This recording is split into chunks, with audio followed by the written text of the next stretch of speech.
Welcome back to another episode of Infidelity Tales Lab. We're thankful for your continued viewership. Before we begin, tell us, where in the world are you watching from?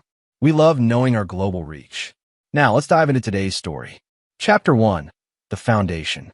Victor Vic Castellano had built his life on precision. 20 years in the Marines, 15 of those in force reconnaissance, had taught him that preparation was everything. Every mission required intelligence, planning, and flawless execution. Now, at 42, he applied those same principles to his civilian life as a private security consultant for high-net-worth clients. His reputation was spotless, methodical, reliable, and utterly ruthless when necessary. The irony wasn't lost on him that he'd failed to apply that same scrutiny to his marriage. 5 years ago, he discovered his wife of 12 years, Tessa Malone, had been sleeping with her yoga instructor, Blake Thornfield.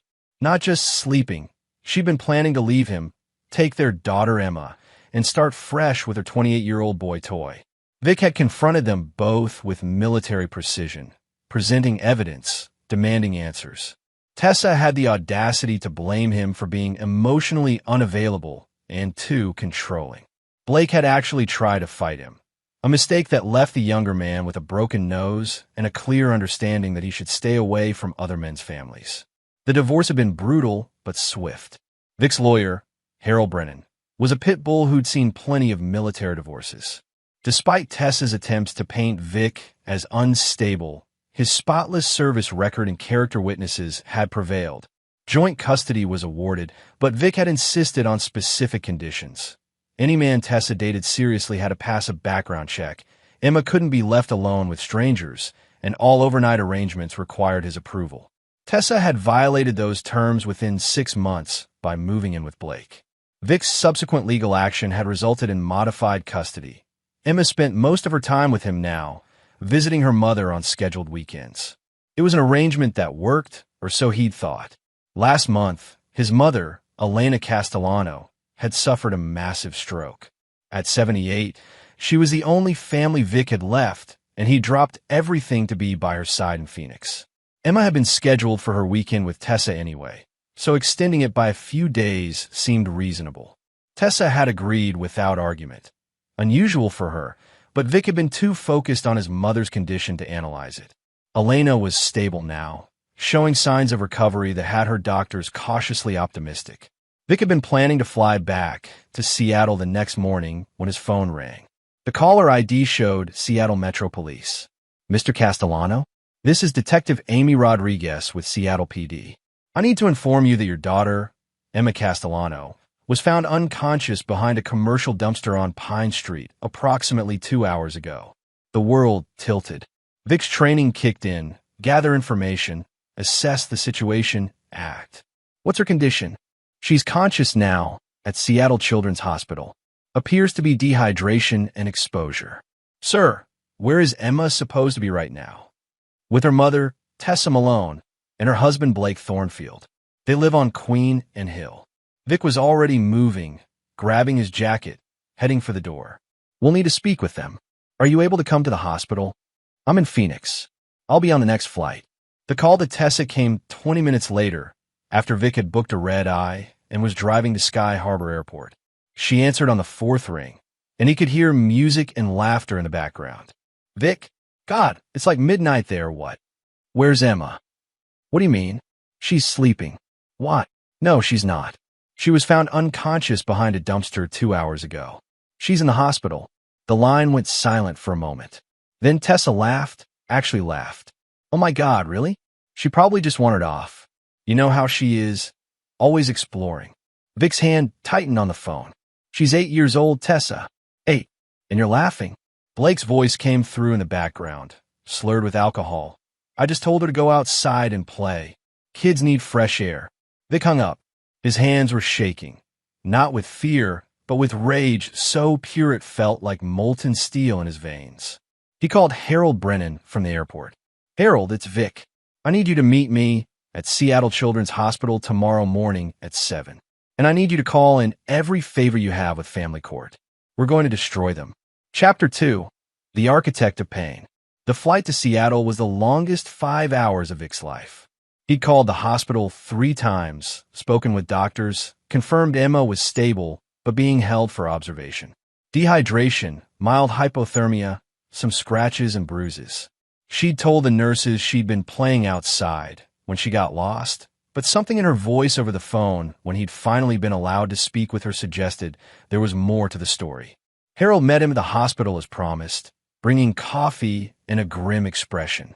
At 65, Harold had the weathered face of a man who'd spent 3 decades fighting ugly battles in family court.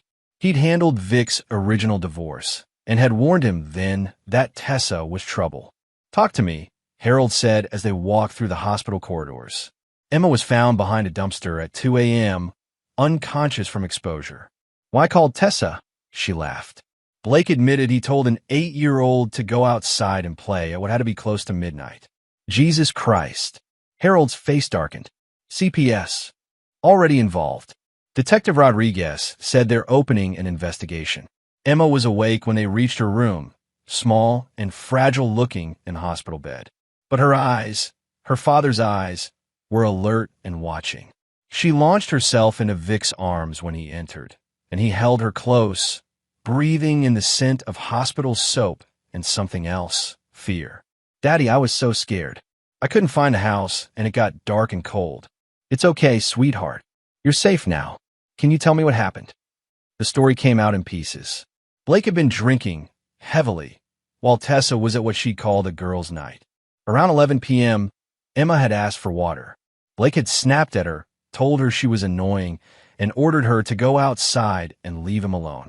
When she protested that it was dark, he'd physically pushed her out the back door and locked it. Emma had tried knocking, tried calling for Blake, but he'd passed out on the couch with music blasting. She'd attempted to walk to a neighbor's house, but gotten turned around in the unfamiliar neighborhood. She'd eventually collapsed behind the dumpster where a late-night delivery driver had found her. Harold took notes, his expression growing darker with each detail. "We'll need official statements from the doctors, the police report, everything. This isn't neglect, this is endangerment. Possibly abuse." After Emma fell asleep, Vic and Harold moved to the hallway. "I want them destroyed, Harold. Not just custody. I want their lives turned inside out." "Slow down, Vic. I know you're angry." "Angry?" Vic's voice was quiet, controlled. "I'm not angry. I'm calculating. You remember what I did for a living, Harold? I solve problems permanently. This is a problem." Harold studied his client's face. He'd seen that expression once before, during the original divorce proceedings when Tessa had tried to claim Vic was mentally unstable due to his military service. It was the face of a man who'd made a decision. "What are you thinking?" "I'm thinking that Blake Thornfield and my ex-wife just made the biggest mistake of their lives. They hurt my daughter, my only child, and then laughed about it. That requires a response." "A legal response, Vic?" "Of course." Vic's smile was cold. "But legal doesn't mean limited. I want you to start with the custody case. Emergency hearing, full custody, the works. I want their parental rights questioned. I want CPS crawling up their asses with a microscope." "That's doable. What else?" "I want to know everything about Blake Thornfield. Everything. Background, finances, family, debts, secrets, all of it. And I want a same deep dive on Tessa. There are things we missed the first time around." Harold nodded slowly. "I can arrange for a private investigator." "No need. I still have contacts from my consulting work.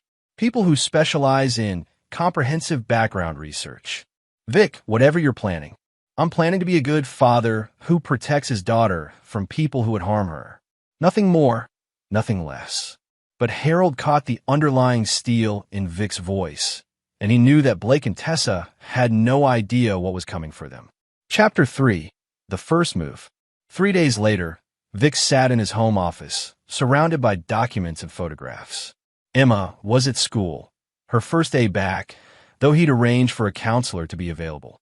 She was resilient, like her father, but the incident had shaken her more than she was letting on. His contact, Maria Santos, had delivered results faster than expected. Maria was a former CIA analyst who now ran a boutique investigation firm that catered to clients who needed information quickly and quietly. Vic had used her services before for client security assessments, and she owed him a favor from a situation in Miami 2 years ago. Blake Thornfield's file made for interesting reading. 29 years old, originally from Portland. He'd moved to Seattle 18 months ago, around the time he'd started sleeping with Tessa. His yoga instructor certification was legitimate, but barely. He'd gotten it through a weekend course, not the extensive training he claimed. More interesting was his employment history. 5 jobs in 3 years, all ending with him being fired or quitting under suspicious circumstances. The most damning information was financial. Blake was drowning in debt, credit cards maxed out, student loans in default, and 3 months behind on his car payments. He'd been evicted from his last apartment, which explained why he'd moved in with Tessa so quickly. The man was essentially a parasite, latching onto women for financial support. But it was the personal information that truly interested Vic. Blake had a pattern. Target older women with money and children, play the sensitive younger man role, then gradually isolate them from friends and family while draining their resources. Tessa was his 3rd such relationship in 5 years. Tessa's file revealed different problems. Since the divorce, she'd been spending far beyond her means. Expensive cars, designer clothes, frequent trips. Her marketing job at a mid-level firm barely covered her mortgage, let alone her lifestyle. She'd been supplementing her income through credit cards and had recently taken out a substantial personal loan. More troubling was the pattern of behavior Maria had uncovered. 3 different neighbors had reported seeing Emma left alone at the house for hours at a time. Tessa had been spotted at bars and clubs regularly, often with Blake, apparently unconcerned about her daughter's whereabouts. Vic's phone buzzed. Harold with an update. Emergency custody hearing is set for tomorrow at 2 p.m. Judge Morrison is presiding. Good news for us. She's tough on child endangerment. CPS filed their preliminary report this morning. It's not pretty for Tessa and Blake. What's the CPS recommendation? Immediate supervised visitation only, pending full investigation. They're particularly concerned about Blake's unsupervised access to Emma. In the criminal investigation, Detective Rodriguez says they're looking at charges of child endangerment and possibly reckless endangerment. Blake's blood alcohol level from the hospital was 0.18. He was blackout drunk when he threw an 8-year-old out of the house. Vic felt satisfaction flow through him like warm honey. The legal system was working exactly as it should. But it wasn't enough, not nearly enough. That evening, he made a series of phone calls. The first was to Tommy Ricci, a former Marine buddy who now worked in reputation management for high-profile clients. Tommy specialized in making problems disappear or making them very visible when that served his clients better. Vic, how's civilian life treating you? It's complicated, Tommy. I need a favor. Big one. Name it. Vic explained the situation, focusing on the facts. Blake's pattern of targeting women, his financial parasitism, his endangerment of Emma. Tommy listened without interruption. So you want this guy's life turned inside out? I want him exposed for what he is. Publicly. Thoroughly. I want every woman in Seattle to know that Blake Thornfield is a predator who targets single mothers and endangers children. I can work with that. Social media campaign, local news connections, maybe some strategic leaks to mom blogger networks. What's your timeline? Start tomorrow, after the custody hearing. I want maximum impact. The second call was to Marcus Webb, who ran a private security firm that Vic had worked with on client assessments. Marcus specialized in the kind of surveillance and intelligence gathering that existed in legal gray areas. Marcus, I need eyes on 2 people. Full surveillance package, financial, personal, professional. I want to know where they go, who they talk to, what they buy, everything. Duration, until I say stop. This is personal, isn't it? Someone hurt my daughter. Marcus was quiet for a moment. He had kids of his own. Consider done. No charge. The third call was the most important. Rachel Kim was an investigative journalist with the Seattle Herald who specialized in exposing predators and scammers. Vic had helped her with a story about financial fraud targeting veterans 2 years ago, providing background on military financial scams. Rachel, it's Vic Castellano. I have a story for you. A guy named Blake Thornfield who preys on single mothers, has a pattern of endangering children, and just put my 8-year-old daughter in the hospital. I'm listening. I'm sending you a file. Everything's documented, verified, legally obtained. This guy is a serial predator, and he's going to do this again unless someone stops him. What's your angle here, Vic? This is clearly personal. My angle is that predators shouldn't be allowed to hunt freely. You helped expose that veteran fraud ring because it was the right thing to do. This is the same principle. Rachel was quiet for a moment. Send me the file. If it checks out, I'll run with it. By midnight, Vic had set 12 different operations in motion. Legal, financial, social, and professional pressure that would systematically dismantle Blake Thornfield's life and ability to harm anyone else's family. It was just the beginning. Tessa thought she'd gotten away with endangering his daughter. Blake thought his actions had no consequences. They were both wrong. Chapter 4. The Gathering Storm. The custody hearing went exactly as Vic had hoped. Judge Morrison took one look at the police report, the hospital records, and the CPS investigation and awarded him immediate full custody. Tessa was granted supervised visitation only 2 hours every other weekend, with a court-appointed supervisor present. Blake wasn't allowed any contact with Emma whatsoever. Tessa had shown up to court with a public defender, clearly unprepared for the onslaught of evidence Harold presented. She tried to claim it was all a misunderstanding, that Blake had been overwhelmed and made a mistake. Judge Morrison's response had been swift and brutal. Ms. Malone, your husband threw an 8-year-old child out of the house at midnight while intoxicated. This court considers that conduct inexcusable and indicative of unfitness for unsupervised parental responsibility. Blake hadn't even attended the hearing. That afternoon, while Emma was at school and safely unaware of illegal proceedings, Vic met with Marcus Webb at a coffee shop in Capitol Hill. Marcus slid a tablet across the table containing the first day's surveillance results. Your ex-wife and her husband are having a very bad week, Marcus said with satisfaction. The photos told a clear story. Blake had spent the morning at 3 different payday loan shops, apparently trying to raise cash. All had turned him down.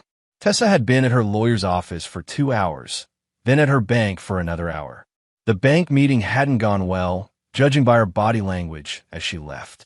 Financial pressure? Vic asked, building rapidly. Here's the interesting part.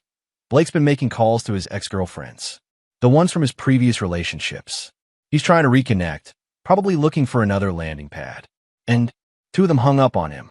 The third, a woman named Jennifer Price in Portland, talked to him for 30 minutes. We intercepted enough to know he was asking if he could visit for a few days. Vic studied the surveillance photos. Blake looked desperate, unshaven, wearing the same clothes from the day before.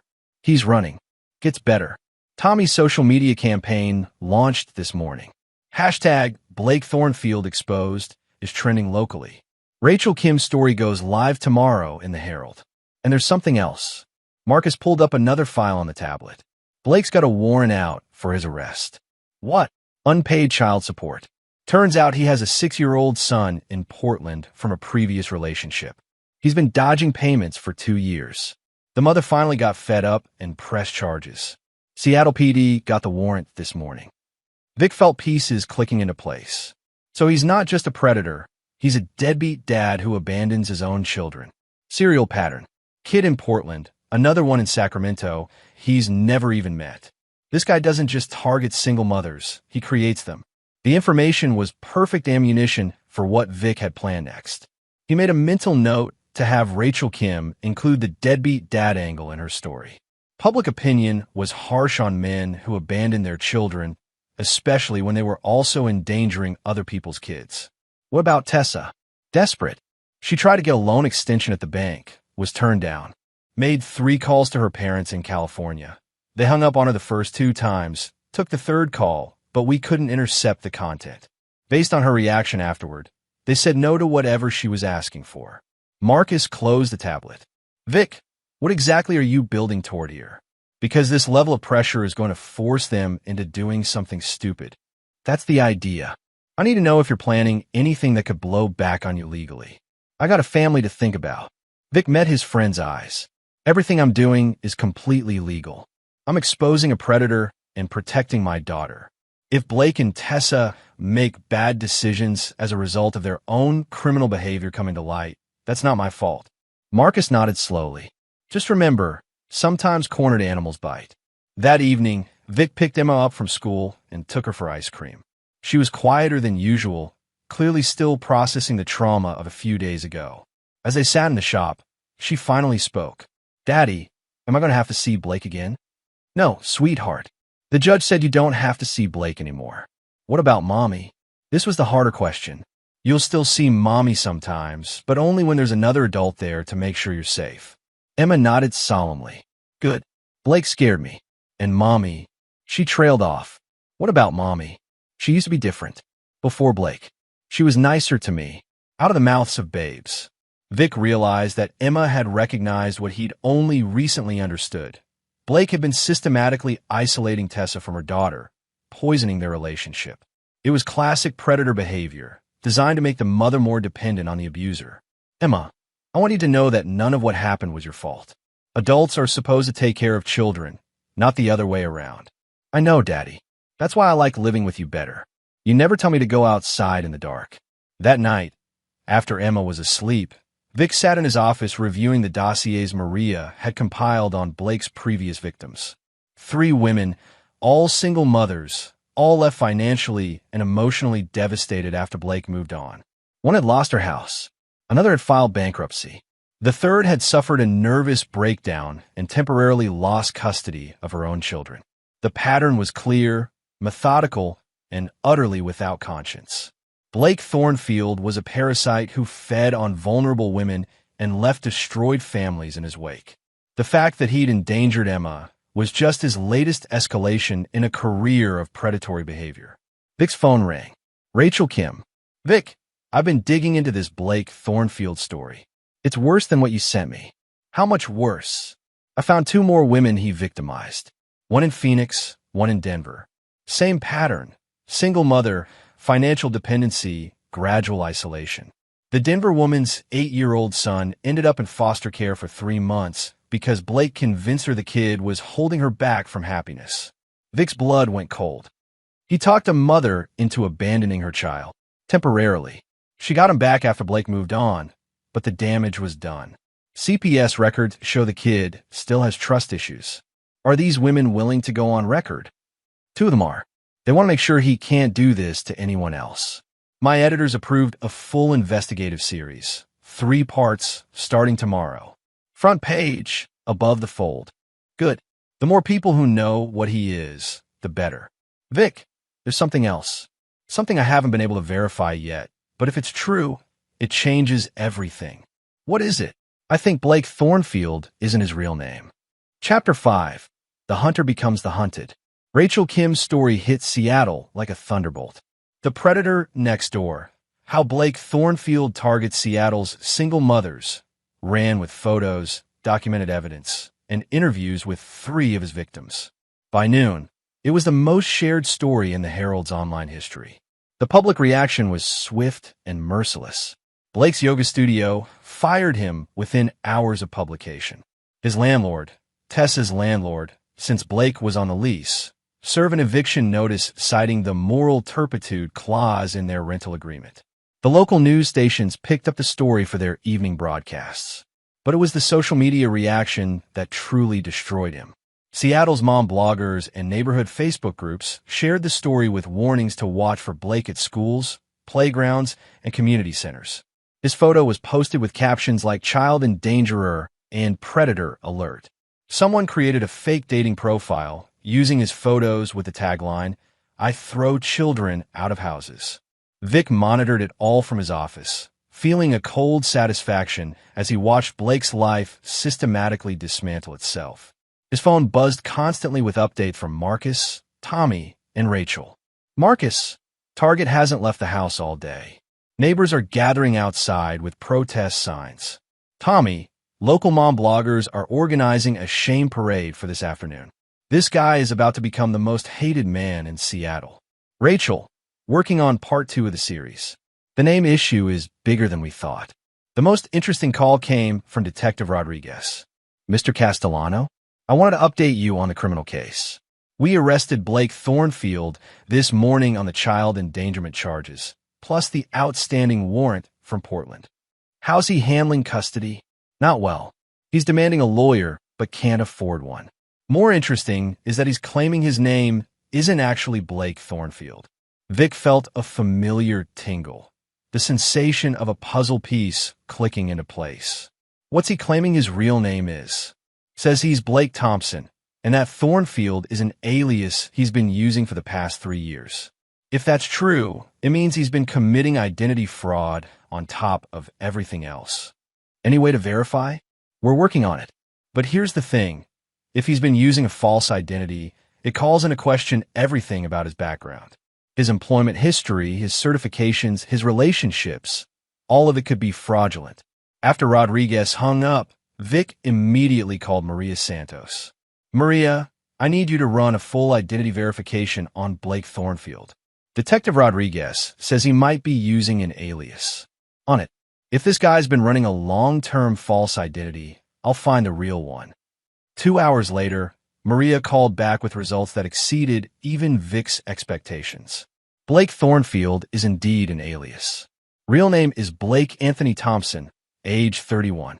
Here's where it gets interesting. Thompson has a criminal record going back to age 18. Multiple arrests for fraud, identity theft, and domestic violence. He did 18 months in Oregon State Penitentiary for bilking elderly women out of their retirement savings. So he's a career criminal. Gets better.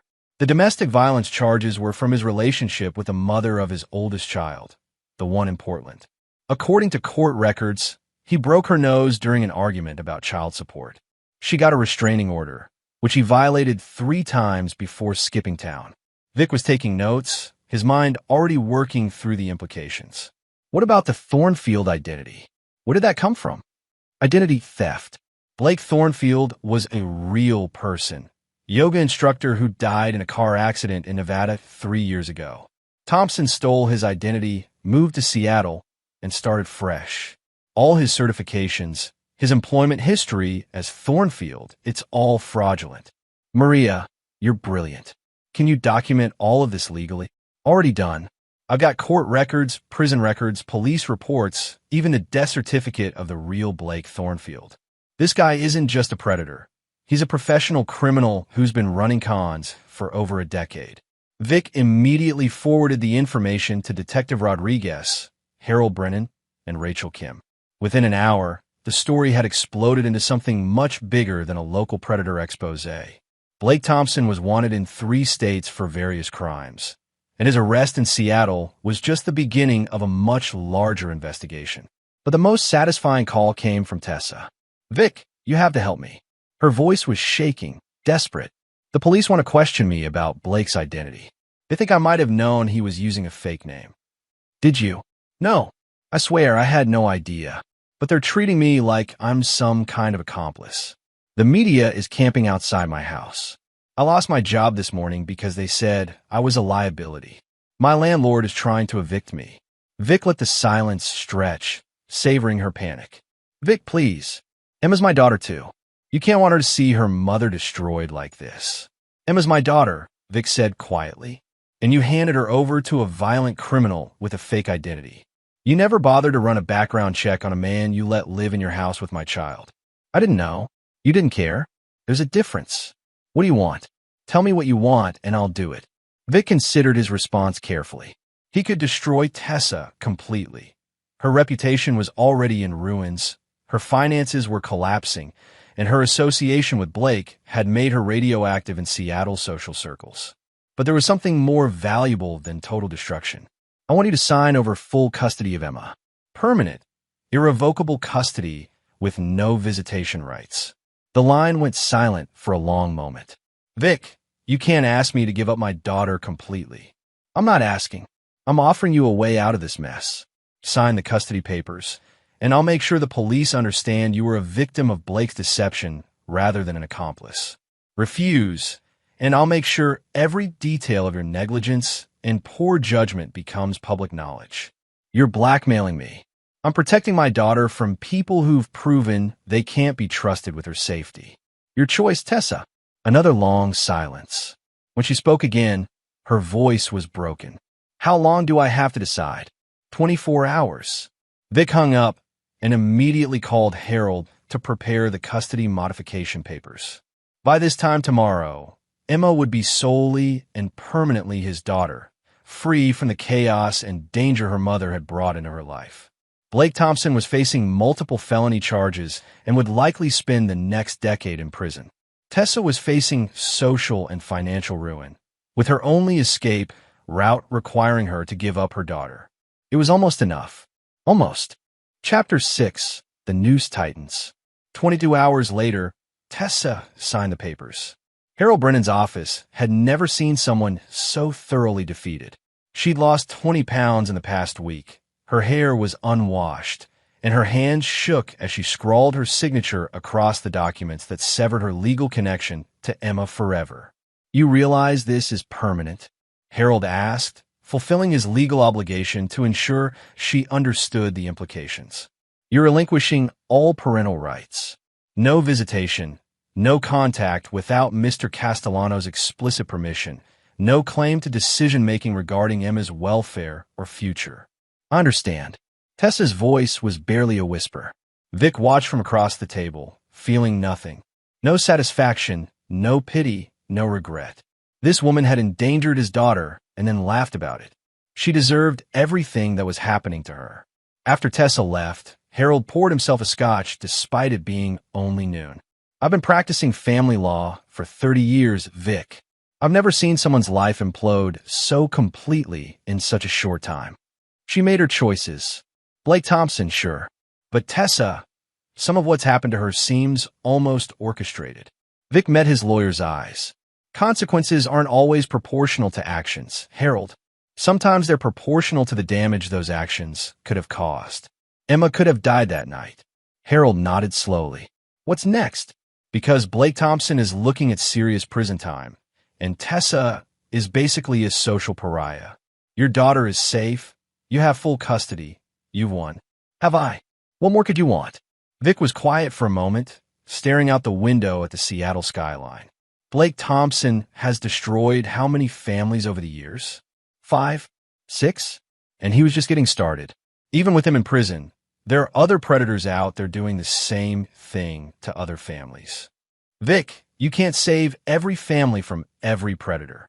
"No, but I can make sure this particular predator never hurts anyone again."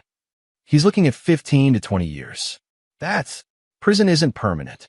People get paroled, charges get reduced, sentences get commuted. Blake Thompson is a career criminal who's spent his entire adult life targeting vulnerable women and children. He'll do this again the moment he gets the chance." Harold set down his scotch glass. "What exactly are you saying?" "I'm saying that some problems require permanent solutions." That evening, Vic had dinner with Emma at their favorite restaurant. She was happier than she'd been in weeks, chatting about school, her friends, a book she was reading. The custody agreement meant she wouldn't have to navigate the confusion and stress of visits with her mother anymore. For an 8-year-old, the simplicity was a relief. "Daddy, am I going to see Mommy anymore?" "Only if you want to, sweetheart. And only when you're older and can decide for yourself." "I don't think I want to." She chose Blake over me. The statement was delivered matter-of-factly, without anger or sadness. Emma had processed the situation with the brutal clarity that children sometimes possess. Tessa had indeed chosen Blake over her daughter's safety, and now she was facing the consequences of that choice. After Emma went to bed, Vic made a series of phone calls. The first was to Detective Rodriguez. "Detective, it's Vic Castellano. I wanted to ask about Blake Thompson's legal situation." "Well, he's been charged with child endangerment, identity fraud, violation of restraining order, and failure to pay child support. The Portland DA is also filing additional charges for the domestic violence incidents. He's looking at serious time." "How serious?" 15 to 20 years if he goes to trial and loses. Maybe 10 to 12 if he pleads out. And then he's free to do this again. Rodriguez was quiet for a moment. "Mr. Castellano, I understand you're angry, but the criminal justice system failed to prevent him from endangering my daughter because he was using a false identity that hid his criminal history. How many other Blake Thornfields are out there right now, targeting families?" "I can't answer that." "I can. Maria Santos found evidence of at least 3 other false identities Thompson has used over the years. This isn't his first time disappearing and reinventing himself, and it won't be his last. The second call was to Marcus Webb. Marcus, I need a different kind of surveillance. I want to know everything about Blake Thompson's time in prison. Who he talks to, who visits him, what his plans are when he gets out. Vic, prison surveillance is complicated, expensive, probably illegal. I'm not asking you to bug his cell. I'm asking you to monitor his communications, his visitor logs, his correspondence. All of that is technically public record. For 15 to 20 years. For as long as it takes. The third call was the most important. Danny Reeves was a former Delta Force operator who now ran a very specialized consulting firm. His clients were typically governments or corporations dealing with problems that couldn't be solved through conventional means. Vic had worked with Danny twice, once in Colombia, once in Eastern Europe. Both situations had involved permanently resolving threats to American civilians. Danny, it's Vic Castellano. Vic, Jesus, it's been what, 3 years? How's retirement treating you?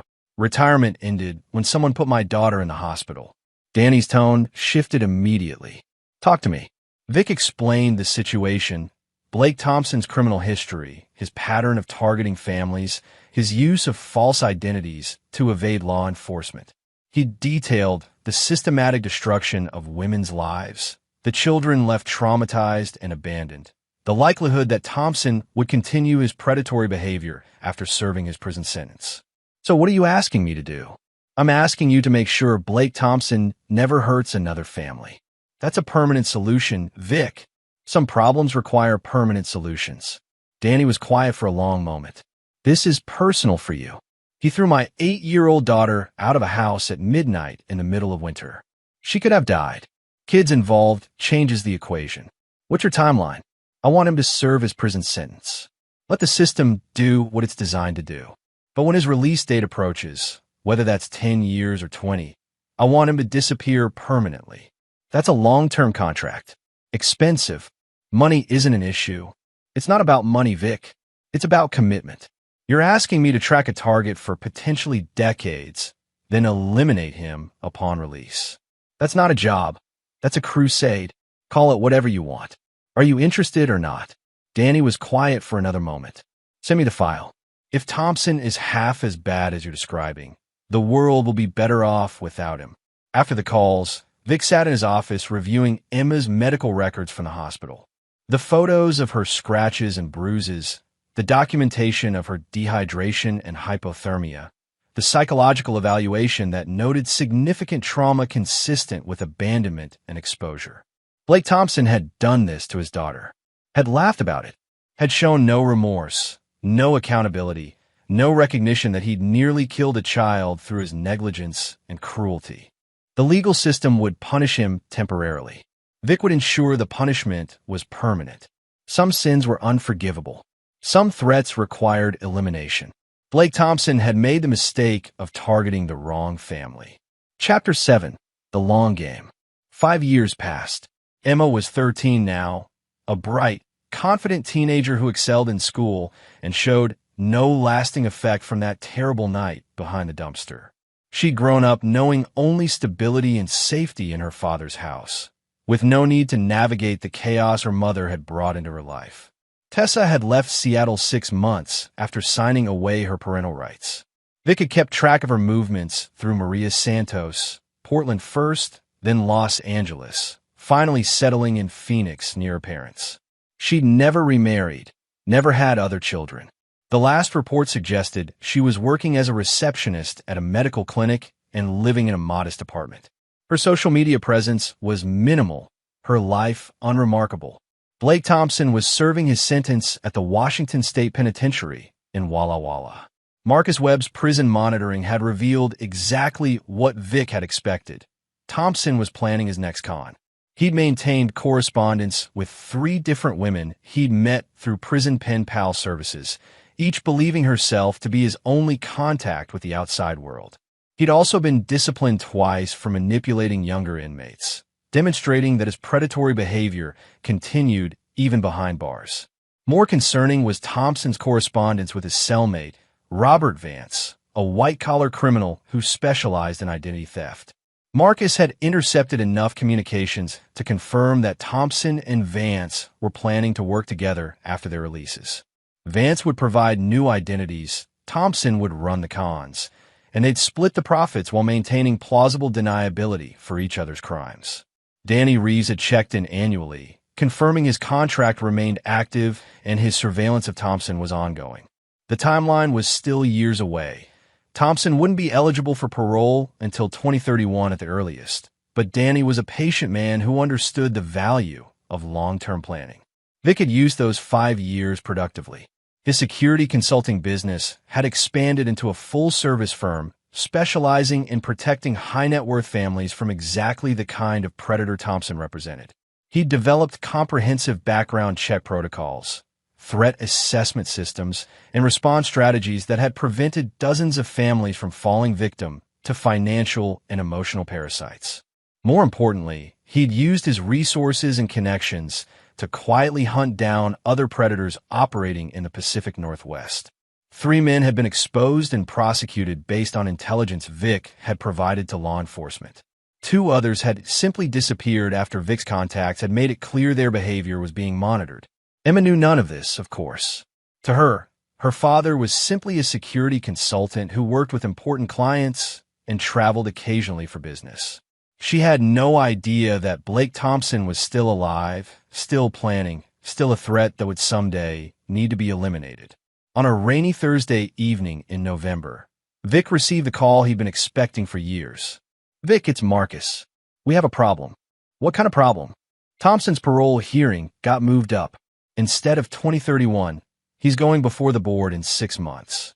His lawyer is arguing good behavior, overcrowding, some new rehabilitation program he completed."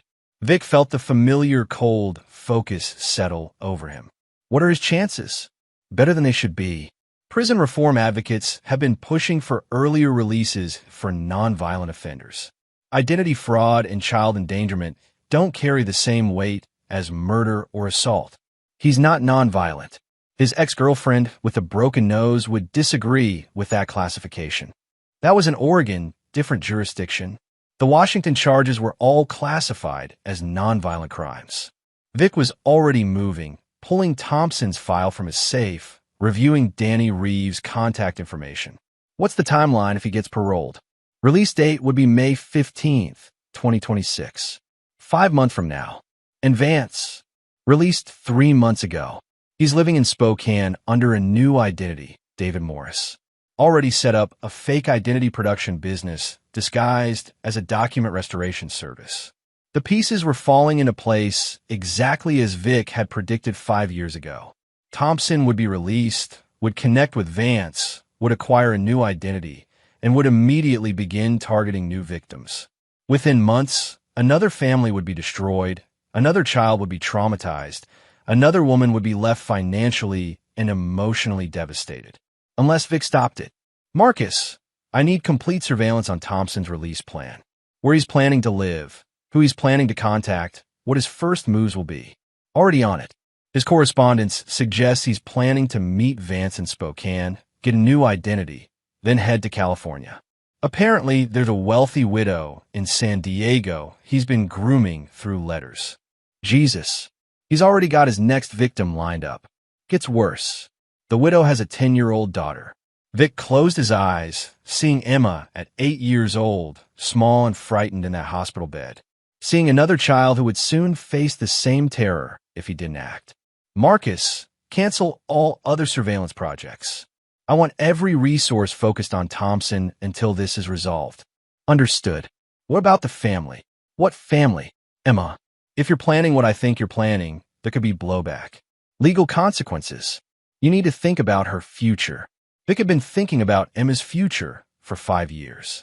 About her safety, her happiness, her ability to grow up in a world where predators like Blake Thompson couldn't reach her. Emma's future is exactly what I'm protecting. After Marcus hung up, Vic made 2 more calls. The first was to Danny Reeves. "Danny, timeline just accelerated. Target is likely to be released in May. I'll be ready. What's the preferred scenario?" Clean disappearance. No body, no investigation, no connection to his past crimes or victims. I want him to simply vanish without a trace. Understood. Payment terms remain the same. Triple them. This needs to be perfect. The second call was to Harold Brennan. Harold, I need you to prepare something for me. A detailed legal document outlining Emma's care and custody in the event something happens to me.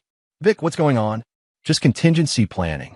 If I'm ever unable to care for Emma, travel accident, health issues, whatever, I want ironclad documentation of who becomes her guardian and how her finances are managed. Who are you naming as guardian? My mother. Elena's fully recovered from her stroke.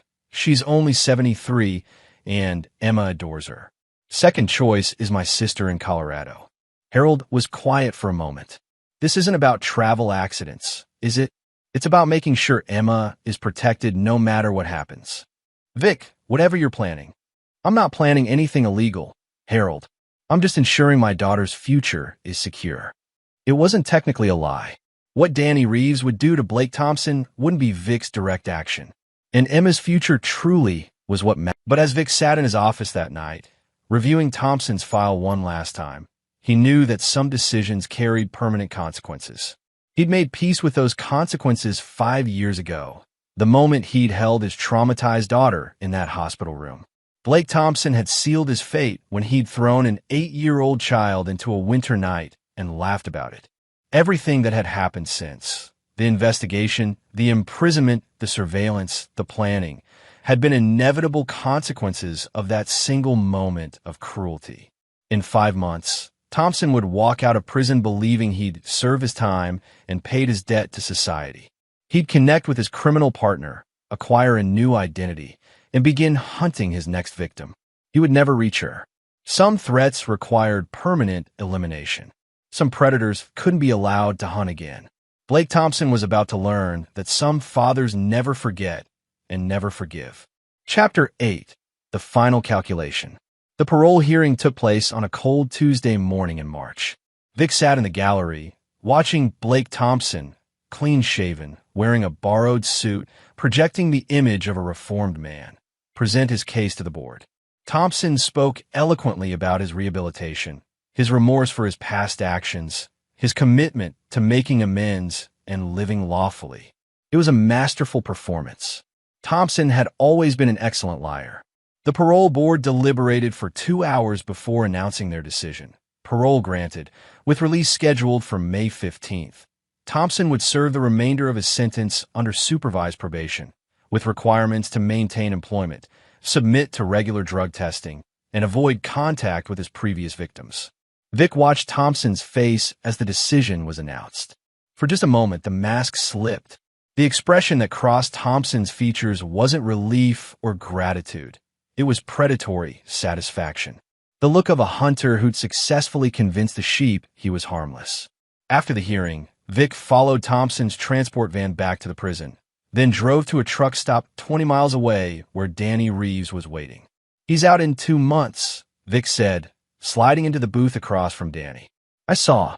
My contact inside says he's already made arrangements to be picked up by someone calling himself David Morris.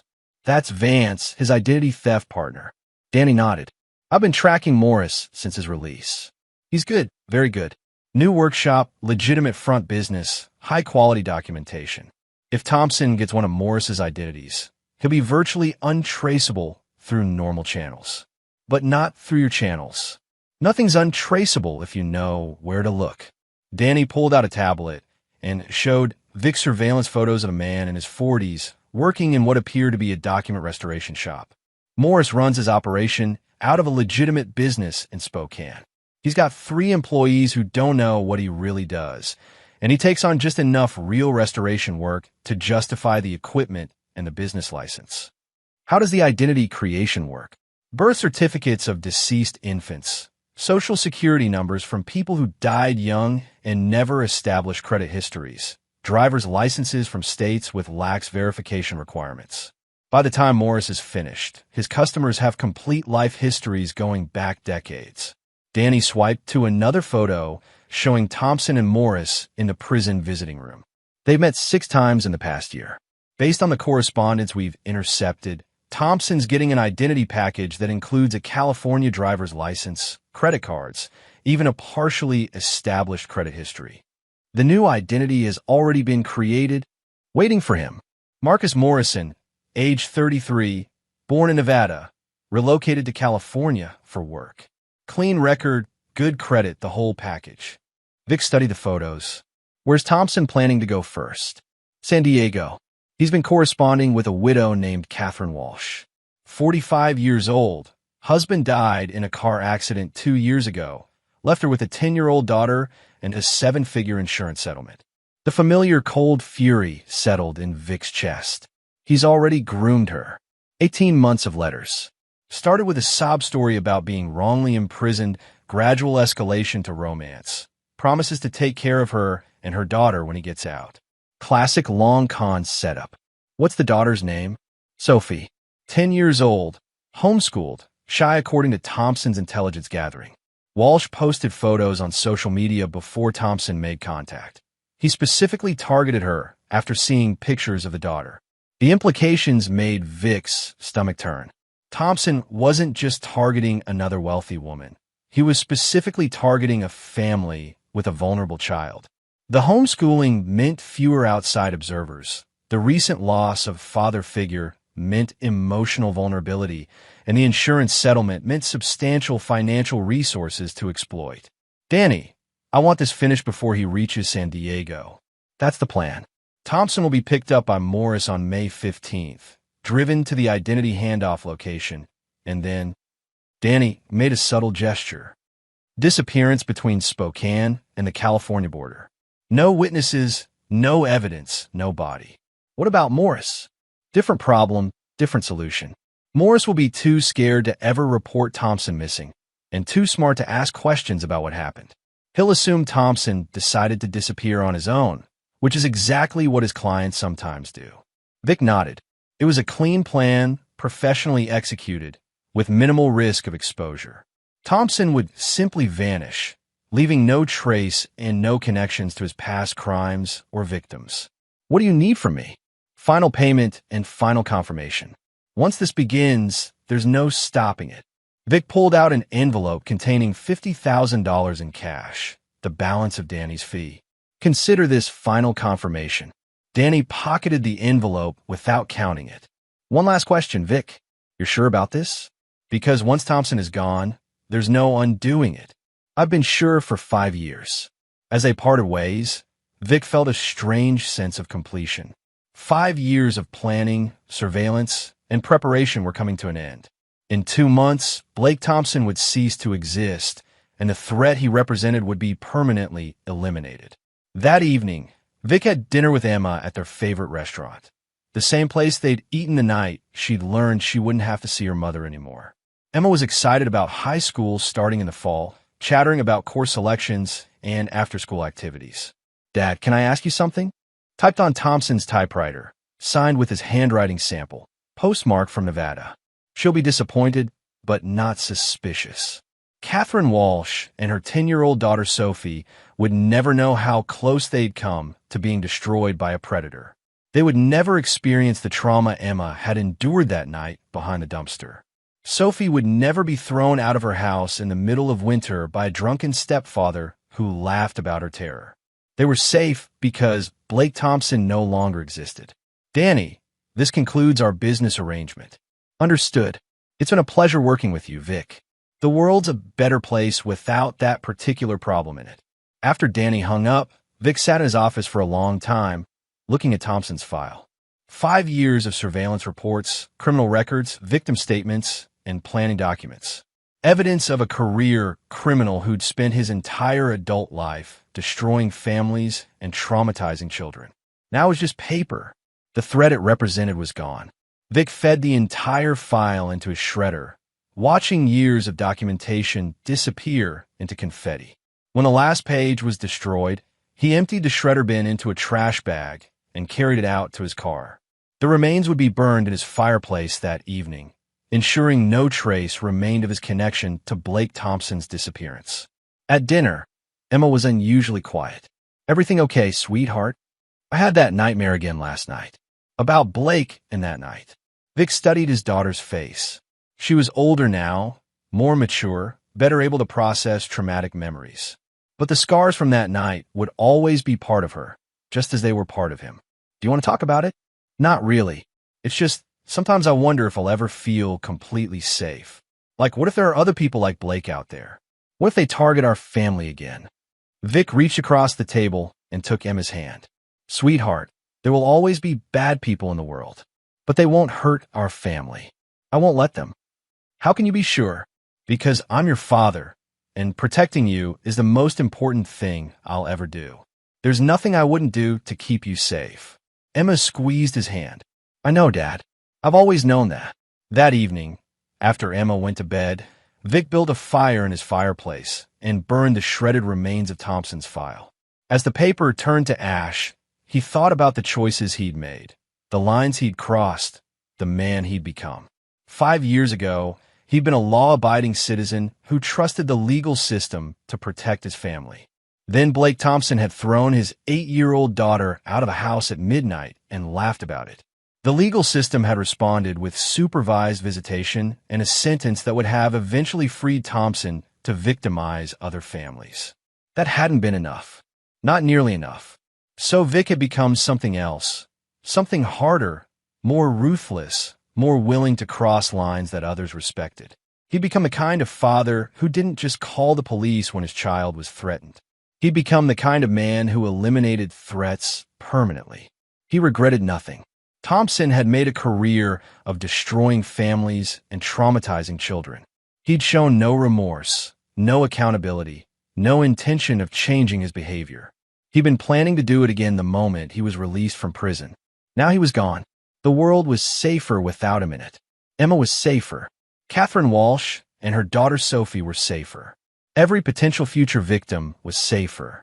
As the last of the paper burned to ash, Vic's phone buzzed with a text from an unknown number. Dad picked me up from soccer practice today. Says he's taking me to Disney World next month. Can't wait. Love, Sophie. The text was clearly meant for someone else. Probably a wrong number or a misdirected message. But the timing felt like cosmic confirmation that he'd made the right choice. Somewhere in San Diego, a 10-year-old girl was excited about a trip with her father, blissfully unaware that a predator had been targeting her family. She would never know how close she'd come to experiencing the same trauma Emma had endured. She would grow up safe and protected, with a childhood unmarred by the kind of terror Thompson specialized in inflicting. That was worth everything Vic had sacrificed to make it happen.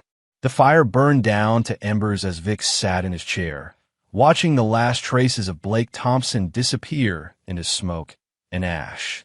Tomorrow, he would return to his normal life, running his security business, raising his daughter, living quietly in Seattle. But he would never again be the man who trusted the legal system to protect what mattered most.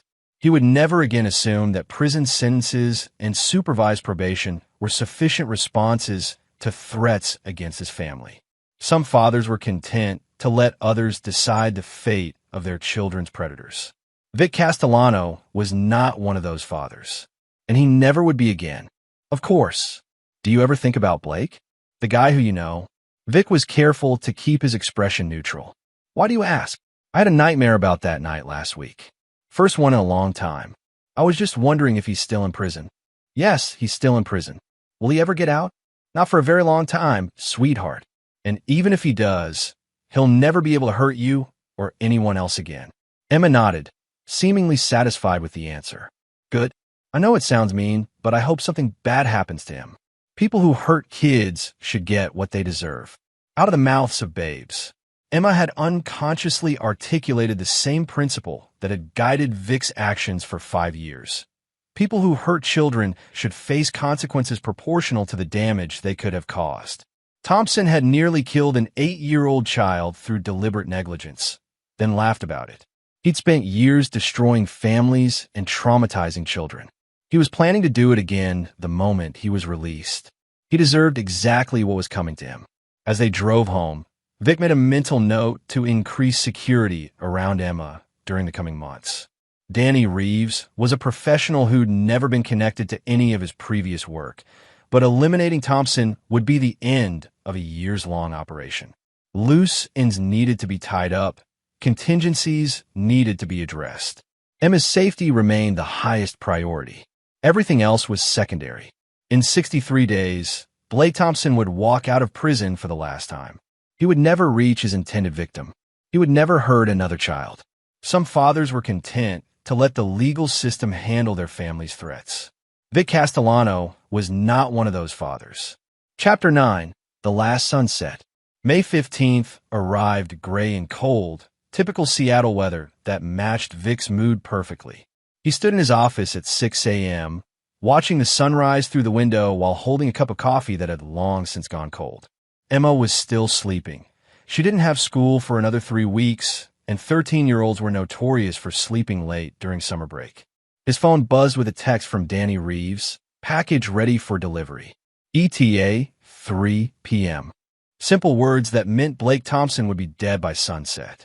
Vic had spent the morning reviewing security protocols for Emma one final time. His will and guardianship documents were updated and filed with Harold Brennan. His business affairs were in order. If anything went wrong, if Danny's operation was somehow compromised, if Thompson escaped, if there was any blowback, Emma would be protected and provided for. But nothing would go wrong. Danny Reeves had been eliminating problems for 20 years without a single failure. Thompson was just another problem that required a permanent solution. At 10 a.m., Marcus Webb called with the final surveillance update. Target was released on schedule, picked up by David Morris in a blue Honda Civic at 8:47 a.m. They're currently at Morris's document shop, finalizing the identity transfer. How's Thompson's mood? Confident. Relaxed. He's acting like a man who thinks he's gotten away with everything. He has gotten away with everything. That's the problem. Not for much longer. Danny's team is in position along the route to California. Clean intercept point about 40 miles south of Spokane. Isolated highway. No traffic cameras. What about cleanup? Handled. Thompson will simply disappear. Morris will assume he decided to lay low for a while, which is normal behavior for his clients. When Thompson doesn't make contact with the San Diego target, she'll assume he changed his mind. No investigation, no missing person report, no questions. It was exactly what Vic had planned 5 years ago. Thompson would vanish without a trace, leaving behind no evidence and no connections to his victims. The families he'd already destroyed would never know what happened to him. The family he'd planned to destroy next would be spared without ever knowing they'd been targeted. At 2 p.m., Emma wandered into the kitchen looking for lunch. Vic made her a sandwich and listened to her talk about plans with friends, summer reading assignments, and a movie she wanted to see. Normal 13-year-old concerns that she could enjoy because she lived in safety and stability. She would never have to worry about men like Blake Thompson. At 3:15 p.m., Vic's phone rang. Danny Reeves. Package delivered successfully. No complications, no witnesses, no evidence.